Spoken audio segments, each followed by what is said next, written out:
Hi there. Today I wanted to show you the spacer system of a bird of prey type R system. As you know, the bird of prey type R is a long shot plunger tube, and it requires 4 springs that are mounted together in a very careful spacer system. First off, we have the mainspring array. In the center, it has a black tactical version 2 spring. On the outside, it has an Everbuilt spring that you find from Home Depot. However, because this is longer, the front of your plunger uses a very long screw on the inside of it and a spacer on the inside to lengthen it. This is the length right there. But there is also another bracket on the inside, which is a 1/4 inch metal spacer that is about 1/2 inch long. That lengthens the plunger tube and also gives me more solid spring length for the spring.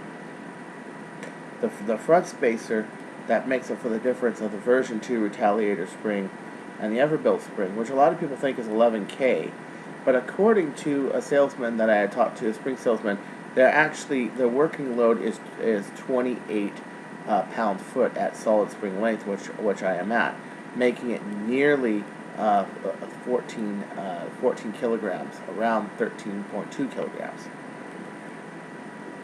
This does two things. One, when the Everbuilt spring is closing, it gives it a take-up space to straighten out the spring as it goes down, which makes it so that it doesn't buckle. And number two, it also uses a piece of 17/3 alloyed with a piece of 1/2 to also collect on the black tactical version 2 spring, so that when it closes it doesn't buckle, aided by the plunger rod itself. The model of the blaster, of course, is the Nerf Starshot, which the shell is actually very much cut out. In the back, you have a 3/4 inch pull cap. It has a bunch of fingers that are curled around, and it's just a solid piece of metal when you buy it from a place like Lowe's or Home Depot. However, what you do is you cut out a slit right here, which is made up for in strength by the top coil being wrapped there. As you can see, the coil is wrapped around the spring so that it cannot ever pop off.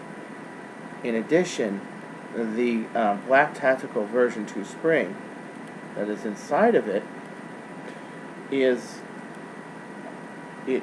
placed inside of there, and what it does is it is held in by the other spring and also by this cap. This makes a perfect spring separator on the inside of it. As you can see by seeing that this is flat ends. Also, the Everbuilt spring does not come flat ends. I file that myself to get that done. This is why some of these blasters I make are very expensive. There's a lot of work and thought that goes into these. You then take the long shot plunger head, which is concentrically filed so that the plunger doesn't get hit. It is also cut and grooved on the inside, so that it does two things. One, it takes in the Everbuilt spring. Also keeps it from buckling, because this is part of your take-up over here. It is made perfectly smooth so that when somebody when it takes up the spring nicely. Coiled with the spacer right here, you have a spacer for both the black tactical and the long shot spring. I'm sorry, not long shot spring, the Everbuilt spring. Long shot spring is later. This is, of course, fitted also with a 5 kilogram recon spring and a long shot spring. Let's go over the recon spring. There are two sets of dividers on the plunger head. There's the one for the as you can see, if you look on the side, there's the one for the Everbuilt spring, The one for the black tactical spring is that big brass and orange thing you saw. But then there's another one, also for the recon spring. As this happens, the spring is done as such, so that when you are multi-springing, the outside of the recon spring can't move around once a certain amount of pressure is applied. Now put in mind, it's about, let's see if I can tighten it enough, this is a lot of force. This is like 20, this is about 26 kilograms right here. Hold on. As you can see, the recon spring snaps into place given a certain amount of tension, and the recon spring can't move at all, but it has to be placed. Let me get this in here right about, come on, there. Once that snaps into place, all four of those poles snap into the wire of the recon spring. The back is mandated by the plate, as you can see, and the back of the blaster shell, the trigger, the trigger assembly, and it can't go anywhere.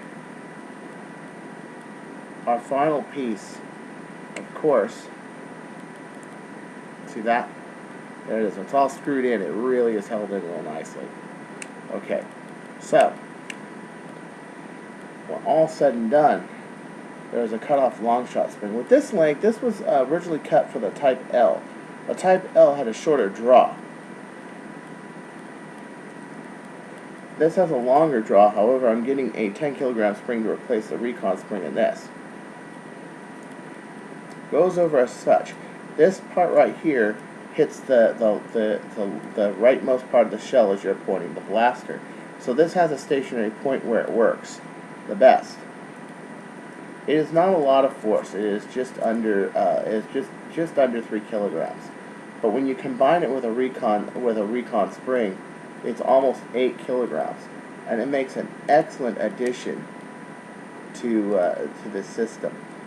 Once everything interlocks in place, with the recon spring up here being locked into place, it makes it so that the long shot spring can't move, because this, see, I can't move this.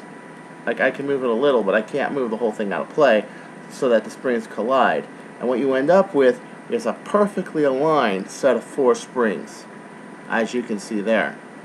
With everything being held in where it's supposed to be, it makes an absolutely unstoppable pistol with ranges that are unbelievable, even more so than my Ultra Match fire strikes. Absolutely unheard of. Now I want to go over something real quick with you. Maybe a lot of my videos in the past, you've seen me do a lot of my videos from my bed. It's nothing creepy or anything. It's just that, like John Lennon, I believe in bed lifestyles. I believe that your most creative and imaginary stuff happens in the bedroom, and it's not a sexual thing. It's where you're at peace and you relax and you can meditate and figure out the complex problems, engineering problems that one encounters when you are working on something like a modding project. And as you can see, some of these problems are very, very complicated. Like, for example, a two-sided spacer system. Without adding another bracket on this, and because all the springs are multi-level, I couldn't make it flat like this one. I had to line everything in the front, because all the springs have different sizes, different weights, different everything, and to make them all work in tune, you had to figure out a way of doing that. This was cut just simply using a pair of pliers, and the edges were simply filed with a file. It doesn't quite look like a normal long shot plunger head. It can take 3 springs. I can also do this with just 2 springs. This is really a multi-purpose.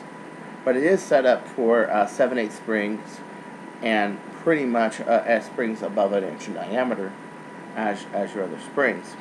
If I ever wanted to upgrade this, I would simply take a coil of this, probably glue it to that, or something to be used as a divider line, and put in a long shot spring. But as it turns out, the 10 kilogram orange modwork spring stops exactly where the inner diameter of this is. It's perfect. I had to look it up, but it's perfect. So at any rate, have a good day. Peace.